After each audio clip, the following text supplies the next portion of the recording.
नमस्कार। आज म पनि यो सामाजिक सञ्जालको माध्यमबाट आफ्नो केही कुराहरू राख्न गइरहेछु। विषयवस्तुहरू भएर नै म बोल्नको लागि आएँ।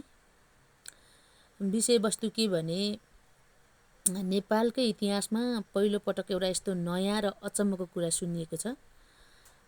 प्रधानमन्त्रीकै मुखबाट भारतले मात्रै होइन, नेपालले पनि भारतको भूमिहरू अतिक्रमण गरेको रहेछ। जब म प्रधानमन्त्री भएपछि थाहा पाएँ भन्ने खालको जुन खालको अभिव्यक्ति दिनुभयो, त्यो पनि नेपालको सम्मानित सदनको रोस्टममा उभिएर उहाँले यसरी बोल्नुभयो। यो सबैलाई थाहै छ। कसैले यो कुरालाई राम्रो पक्षबाट हेऱ्यो, कसैले नराम्रो पक्षबाट हेऱ्यो, तर यथार्थमा यो नराम्रै हो। आजसम्मको इतिहासमा कुनै पनि प्रधानमन्त्रीहरूले कुनै पनि कार्यकारी प्रमुखहरूले यसरी बोल्नुभएको जस्तो मलाई लाग्दैन। तर आज नेपाली जनताले विश्वास र भरोसा गरेको व्यक्ति जुन हुनुहुन्छ हाम्रो प्रधानमन्त्री बालेन्द्र शाह, उहाँले चाहिँ यसरी एउटा आधार भएरै त बोल्नुभयो होला, एउटा प्रमाण भएरै त बोल्नुभयो होला, सत्य र तथ्य भएरै बोल्नुभयो होला भन्ने कुरामा हामी विश्वस्त हौँ।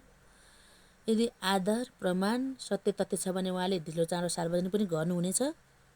यदि आधार बिना, प्रमाण बिना र सत्य तथ्य बिना उहाँ यसरी अभिव्यक्ति दिनुभएको छ भने चाहिँ यो एकदमै निन्दनीय छ, एकदमै दुःखद छ, एकदमै चिन्ताजनक अभिव्यक्ति हो। यो अभिव्यक्तिले सम्पूर्ण नेपालीहरूको शिर झुकाएको छ, सम्पूर्ण नेपालीहरूको गरिमालाई घटाएको छ, हाम्रो स्वाभिमानमा दाग लागेको छ, हाम्रो स्वाभिमान गुमेको छ। प्रधानमन्त्रीले यसरी बोल्नु अगाडि धेरै पटक सोच्नुपर्छ भन्ने कुरा पनि उहाँले हेक्का राख्नुपर्छ होला।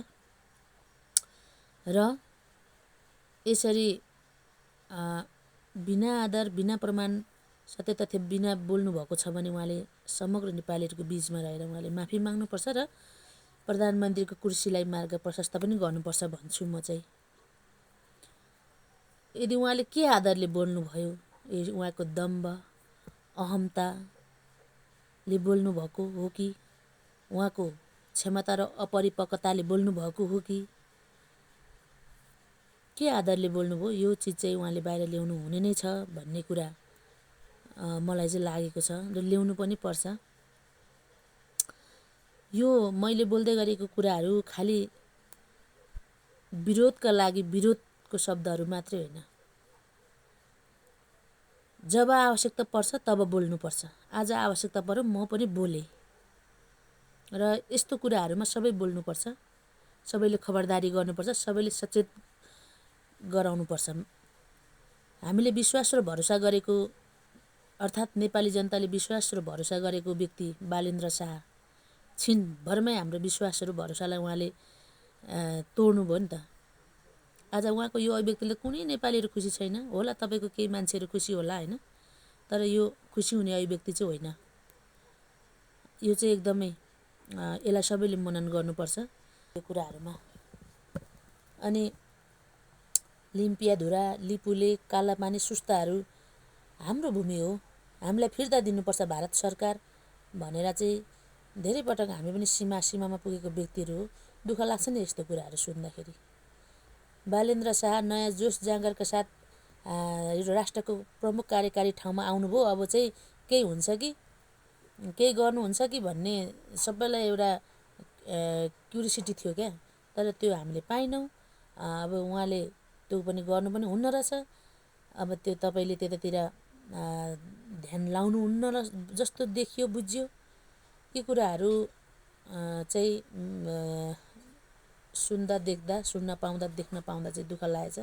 त्यो भएकोले मैले पनि, मेरो पनि यो चिजहरूमा विमति छ। यो यस्तो खालको राष्ट्रघाती अभिव्यक्तिहरूप्रति सबैले खबरदारी गर्नुपर्छ, सबै बोल्नुपर्छ भन्ने कुराहरू राख्न चाहन्छु। म चाहिँ यही भन्न चाहन्छु। साथीहरू, के कस्तो लाग्यो तपाईँलाई मेरो कुरा कमेन्ट गर्नुहोस् ल।